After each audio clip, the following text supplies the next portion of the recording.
Atenção, este vídeo tem spoilers.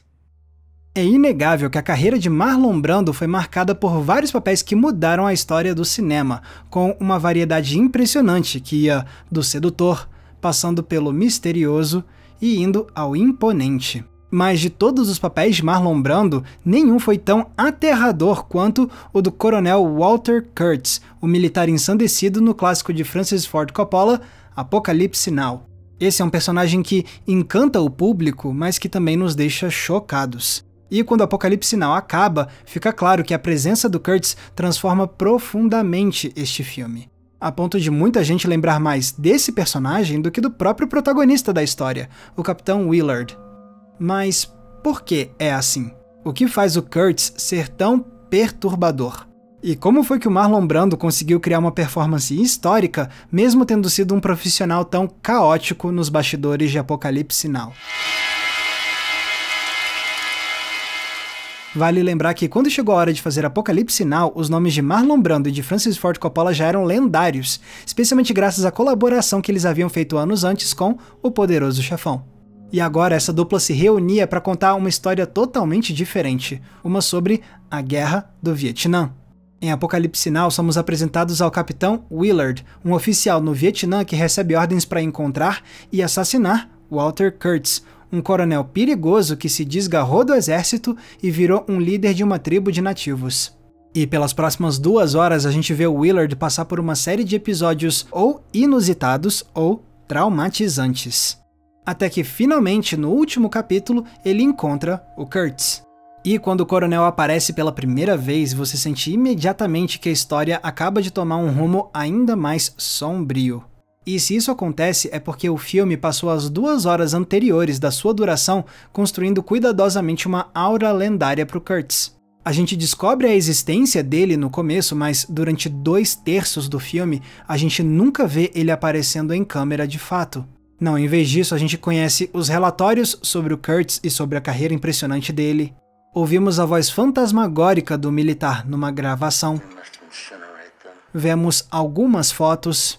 Pouco a pouco, a lenda de Kurtz vai sendo montada, fazendo com que o Willard sinta cada vez mais um misto de admiração e medo desse militar que parece ser uma força da natureza.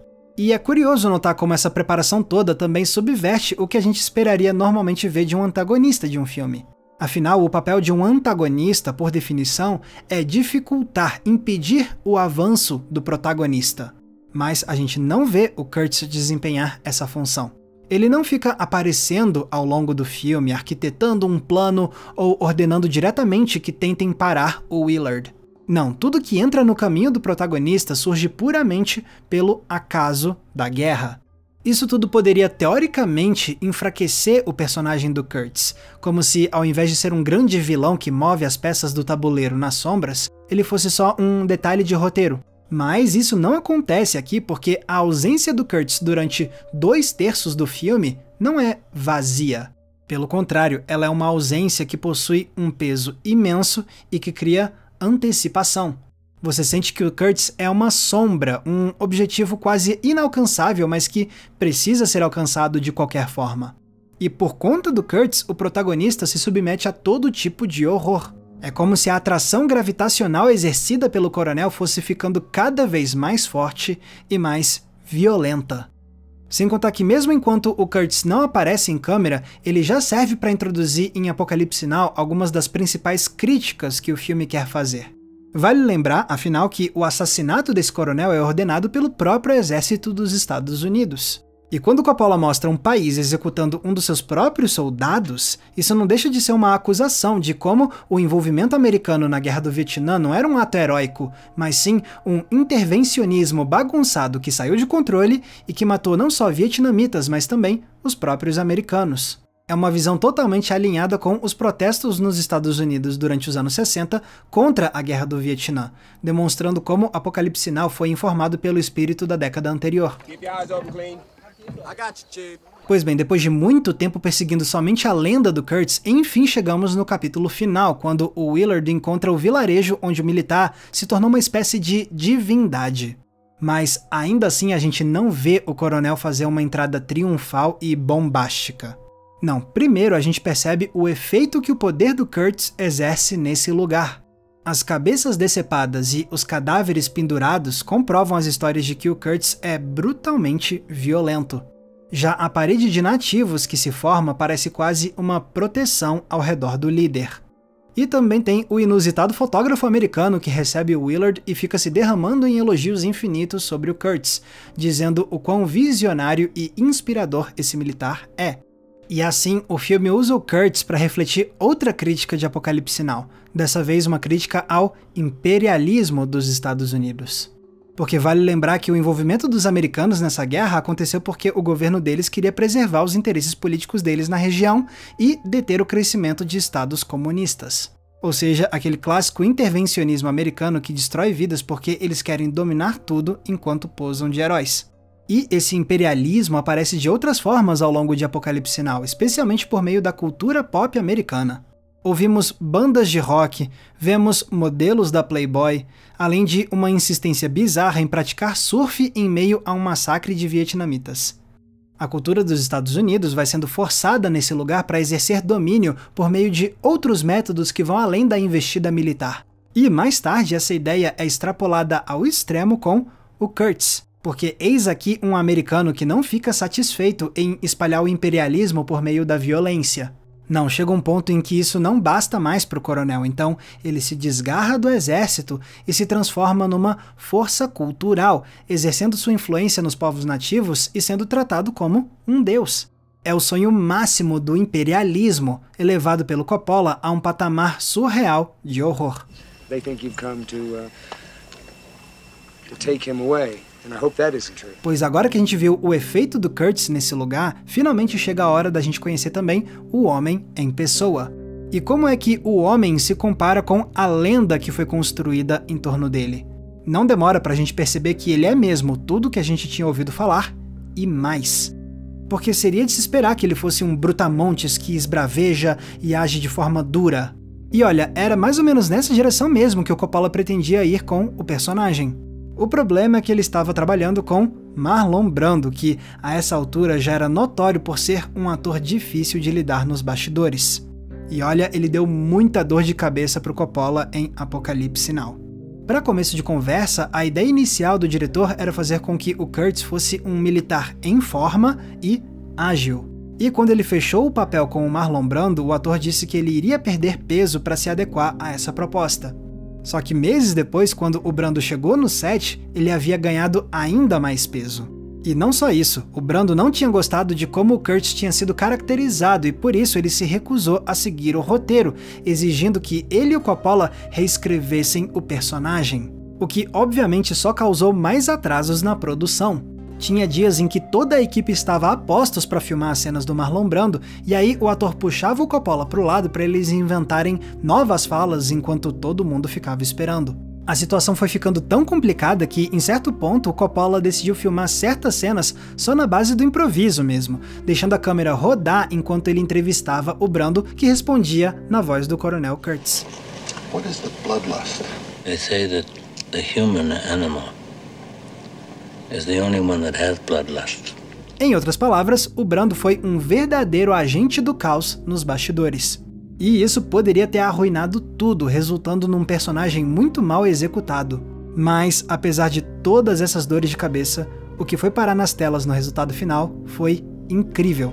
Começando pela maneira como o Kurtz foi filmado. Como o Marlon Brando estava muito acima do peso combinado originalmente, ele e o Coppola escolheram esconder ao máximo a forma física do ator. Por isso, a solução foi mergulhar o personagem nas sombras, focando principalmente no rosto dele.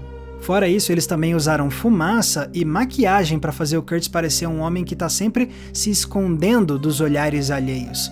Uma figura que você vê na sua frente, mas ao mesmo tempo na qual você nunca vai encostar um dedo sequer.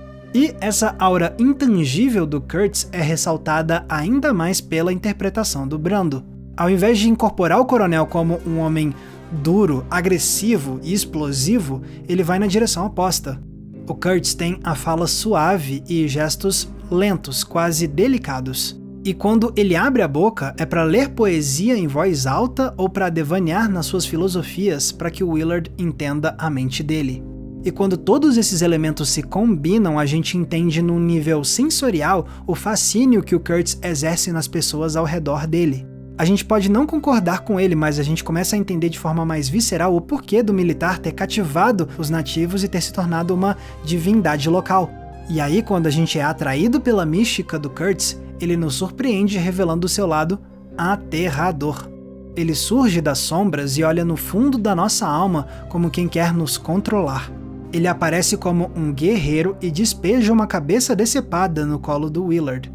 E com os discursos do Kurtz a gente entende como a mente dele se desconectou completamente da realidade. Porque a gente vê que o coronel se encantou com a violência, encontrando na brutalidade sem limites morais a solução para todos os problemas dele. Ele viu o horror com os próprios olhos e escolheu se tornar um agente dele. Horror and moral terror are your friends. E agora que a gente testemunhou a lenda do Kurtz em pessoa, chegou a hora do personagem conduzir a gente à conclusão dessa história. Afinal, o Willard hesita em matar o coronel num primeiro momento, chegando a passar alguns dias na companhia dele. E o Willard admite que o Kurtz sabe qual é a intenção do protagonista. He knew more about what I was going to do than I did. Essa é uma fala fascinante porque ela transforma a nossa perspectiva sobre esse ato final. Fica a impressão de que agora o Willard vai tentar matar o Kurtz não mais por vontade própria, mas porque é isso que o coronel quer que o Willard faça. O assassinato deixa de parecer uma missão contra o Kurtz para se transformar na vontade dele, tirando o coronel da posição de vítima e fazendo ele parecer novamente a força que controla os destinos. E aí, quando o Willard finalmente assassina o Kurtz, o Coppola entrecorta a morte do coronel com as imagens dos nativos matando um búfalo num ritual. É uma analogia visual poderosa que mostra como nem mesmo o sacerdote mor da violência escapa de ser sacrificado no altar da guerra. Mas esse não é exatamente o fim do Kurtz. O coronel pode ter morrido, mas o legado dele é transferido para o Willard, que simbolicamente se transforma no novo Kurtz. A mesma natureza brutal, o mesmo rosto pintado, a mesma adoração pelos nativos. E tem também a despedida no plano final, que funde o rosto do Willard ao de um ídolo de pedra, reforçando a ideia de que agora ele é a divindade na qual o Kurtz tinha se transformado. Sim, é verdade que o filme acaba sem revelar o que vai acontecer com o Willard dali em diante. Mas a impressão que me fica é de que talvez essa tenha sido a gota d'água que vai fazer o protagonista perder de vez o que lhe restava de sanidade mental e acabar tendo o mesmo destino do Kurtz, perdendo toda a conexão com a realidade. Inclusive, se o Coppola repetisse nesse desfecho aquela mesma cena da abertura com o Willard sofrendo no quarto, ela ainda faria sentido igual. Ainda mais quando a gente percebe que tanto a abertura quanto a conclusão são embaladas pela mesma faixa do The Doors, chamada The End, em inglês para O Fim. O que é irônico, porque nenhum desses dois momentos parece ser um ponto final de verdade. Pelo contrário, a história de Apocalipse Sinal parece mais um ciclo que se renova. Porque na guerra, a morte não é o fim, mas sim parte de um processo que leva a mais e mais mortes. Enquanto houver guerra, haverá vidas e mentes para serem arruinadas, descartadas e substituídas. E aí tudo recomeça. Por isso mesmo, a fala final do Kurtz antes de morrer é tão poderosa. É dos lábios dele que vem a frase simples que resume perfeitamente a visão de Apocalipse Sinal sobre o que é viver em guerra.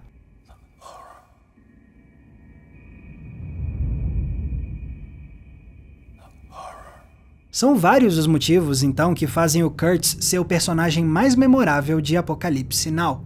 É ele que serve de motor para a narrativa. É ele quem incorpora as maiores críticas que o filme quer fazer. É ele quem protagoniza as imagens mais assombrosas do longa. E, acima de tudo, é Kurtz que eleva Apocalipse Sinal a outro patamar de profundidade temática e de deslumbramento cinematográfico. E o fato de algo tão incrível ter nascido de um comportamento tão caótico do Marlon Brando nos bastidores só faz esse personagem parecer ainda mais espantoso. É mais do que justo, então, que Kurtz seja relembrado não só como um dos papéis mais memoráveis da carreira de Marlon Brando, mas também como um dos personagens mais inesquecíveis do cinema americano como um todo.